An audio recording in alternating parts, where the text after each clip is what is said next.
Friends, నమస్తే అండి. Welcome to my channel. ఈరోజు మన రెసిపీ రొటీన్గా చేసుకునేటువంటి బిర్యానీలే కాకుండా చాలా డిఫరెంట్గాను పుల్ల పుల్లగా కారం కారంగా ఉన్నటువంటి చోలే ఆలు దమ్ బిర్యానీని చూపించబోతున్నానండి. ప్రాసెస్ ఒక్కటి తెలిస్తే చాలన్నమాట. ఎవరైనా చాలా ఈజీగా చేసేసుకోవచ్చు.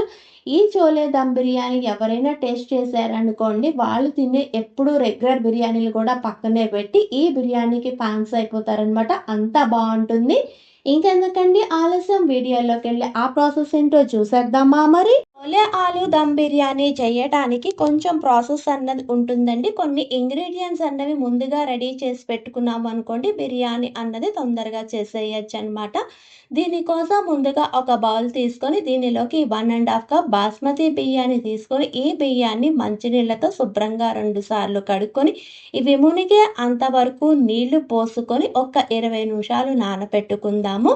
తర్వాత నేనైతే 1 కప్ ఉడకపెట్టుకున్నటువంటి చోలే, కొంచెం పెద్ద పెద్ద ముక్కలుగా కట్ చేసుకున్నటువంటి ఒక పెద్ద పొటాటో, 1 కప్ బ్రౌన్ ఆనియన్స్, వీటన్నిటిని పక్కన పెట్టుకుందామండి. తర్వాత పొయ్య వెలిగించి పాన్ పెట్టుకొని 2 టేబుల్ స్పూన్ ఆయిల్ని వేసుకొని ఫ్లేమ్ అన్నది మీడియం టు హై ఫ్లేమ్ మధ్యలోనే పెట్టుకొని మనం ముందుగా రెడీ చేసి పెట్టుకున్నటువంటి బంగాళదుంప ముక్కలు ఉన్నాయి కదండి, వీటిని వేసుకొని ఉప్పు అన్నది వేసుకోకుండా మూత పెట్టుకోకుండా కలుపుకుంటూ ఇవి మంచి గోల్డెన్ కలర్ వచ్చే అంతవరకు వేపుకోవాలండి.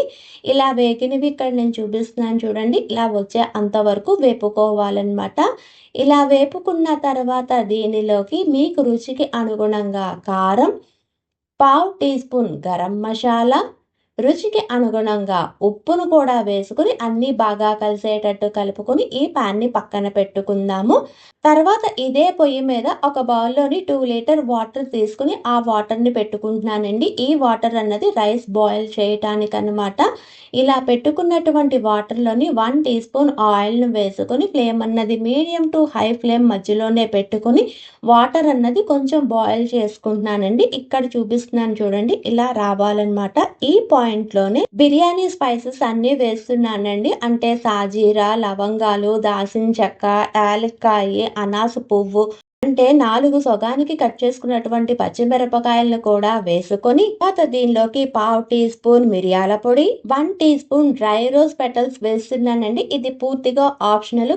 తర్వాత దీనిలోకి చిన్న నిమ్మకాయ చెక్క, తర్వాత దీనిలోకి ఫైన్గా చాప్ చేసినటువంటి 2 టేబుల్ స్పూను కొత్తిమీర, పుదీనాను కలిపి వేస్తున్నానండి. తర్వాత దీనిలోకి 1/2 టీ స్పూన్ అల్లం వెల్లుల్లి పేస్ట్ను కూడా వేసుకుని అన్ని ఒక్కసారి బాగా కలుపుకొని ఈ వాటర్లోని ఈ స్పైసెస్ అన్ని ఫ్లేవర్ దిగే అంతవరకు మరిగించుకోవాలన్నమాట. ఆ వాటర్ అన్నది బాయిల్ అయిన తర్వాత దీనిలోకి రుచికి అనుగుణంగా ఉప్పును కూడా వేసుకొని ఒక్కసారి బాగా కలుపుకొని ఈ వాటర్ని బాయిల్ చేసుకోవాలండి. ఇలా బాయిల్ అయిన తర్వాత మనం ముందుగా నానబెట్టుకున్నటువంటి బియ్యంలోని వాటర్ అంతా తీసి బియ్యాన్ని వేసుకొని ఒక్కసారి కలుపుకొని ఈ బియ్యం అన్నది 80% వరకు బాయిల్ అయ్యే అంతవరకు బాయిల్ చేసుకోవాలండి. ఇలా 80% కుక్ అయినటువంటి రైస్ని ఒక చిల్లులు గిన్నెలోకి తీసేసుకుంటున్నాను అనమాట. ఇలాగే ఉంచేసాం అనుకోండి, రైస్ అన్నది ఇంకా ఎక్కువ కుక్ అయిపోతుంది. అందుకని 1 గ్లాస్ కూల్ వాటర్ను పోసుకోవాలండి. ఇలా పోసుకున్న తర్వాత ఈ రైస్ని అన్నది పక్కన పెట్టి పూర్తిగా చల్లారి పెట్టుకుందాము.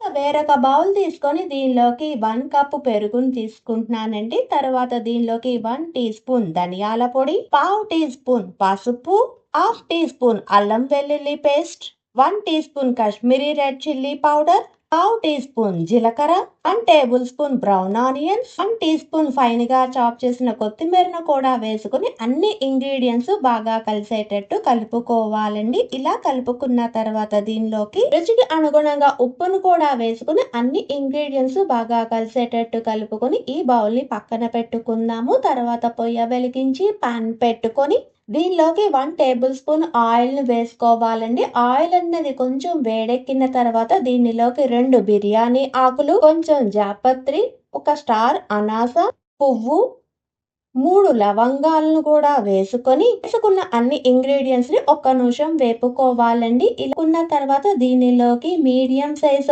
ఆనియన్ పైనగా చాప్ చేసి వేసుకోవాలన్నమాట. తర్వాత దీనిలోకి మనం ముందుగా ఉడకపెట్టుకున్నటువంటి చోలే వేసుకొని ఒక్క 2 నిమిషాలు వేపుకోవాలండి. ఇలా వేగిన తర్వాత దీనిలోకి మనం ముందుగా క్రిస్పీగా వేపు పెట్టుకున్నటువంటి పొటాటోని కూడా వేసుకుని అన్ని బాగా కలిసేటట్టు కలుపుకొని ఒక్క నిమిషం వేపుకోవాలండి. ఇలా వేపుకున్న తర్వాత మనం ముందుగా పెరుగును మసాలాని కలిపి పక్కన పెట్టుకున్నాం కదా, దాన్ని కూడా వేసుకుని అంతా బాగా కలిసేటట్టు కలుపుకోవాలన్నమాట. ఇలా కలుపుకున్న తర్వాత దీని మీద 1 టీ స్పూన్ కొత్తిమీరను కూడా వేసుకొని మూత పెట్టుకొని ఇక్కడ వేసుకున్న అన్ని ఇంగ్రీడియంట్స్ లో నుంచి ఆయిల్ అన్నది బయటకు సపరేట్ అయ్యే అంతవరకు ఉంచుకోవాలండి. ఒక 2 నిమిషాల తర్వాత చూడండి, మూత తీసి చూపిస్తున్నాను. ఆయిల్ అన్నది పూర్తిగా సపరేట్ అయిపోయింది కదా. ఈ పాయింట్ లోనే 1 టేబుల్ స్పూన్ జీడిపప్పును వేసుకుంటున్నానండి. ఇది పూర్తిగా ఆప్షనల్. దీని మీదకి 1 టేబుల్ స్పూన్ బ్రౌన్ ఆనియన్స్ ను కూడా వేసుకొని ఒక లేయర్ బాయిల్ చేసుకున్న రైస్ ను వేసుకోవాలండి. ఇలా వేసుకున్న తర్వాత దీనిలోకి 1 టేబుల్ స్పూన్ బ్రౌన్ ఆనియన్స్ ను కూడా వేసుకొని తర్వాత మళ్ళీ దీని మీద మనం ముందుగా బాయిల్ చేసుకున్నటువంటి రైస్ ను కూడా వేసుకోవాలండి. ఇలా వేసుకున్న తర్వాత దీని మీద పైనగా చాప్ చేసినటువంటి 1 టేబుల్ స్పూన్ కొత్తిమీరను కూడా వేసుకోవాలి.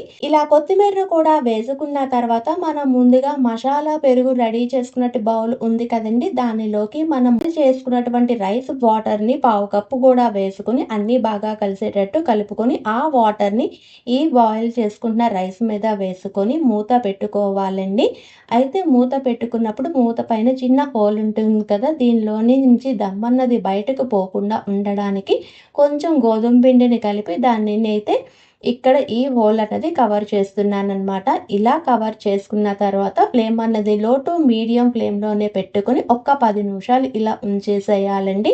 10 నిమిషాలు అయిన తర్వాత చూపిస్తున్నాను చూడండి, రైస్ అన్నది ఎంత బాగా కుక్ అయిందో కదా. ఈ పాయింట్ లోనే పొయ్యి అన్నది ఆఫ్ చేసి ఒక 5 నిమిషాలు అలా ఉంచేసేయండి. 5 నిమిషాలు అయిన తర్వాత డిష్ అవుట్ చేసుకోవటమేనండి. అంతేనండి, ఎంతో టేస్టీగా ఉండేటువంటి చోలే ఆలు దమ్ బిర్యానీ రెడీ. ఒక్కసారి ఈ రెసిపీని ట్రై చేసి చూడండి, మిగతా ఏ బిర్యానీ జోలికి వెళ్ళరనమాట, అంత బాగుంటుంది. మీకు కానీ ఈ వీడియో నచ్చితే please like, share and subscribe. Thanks for watching.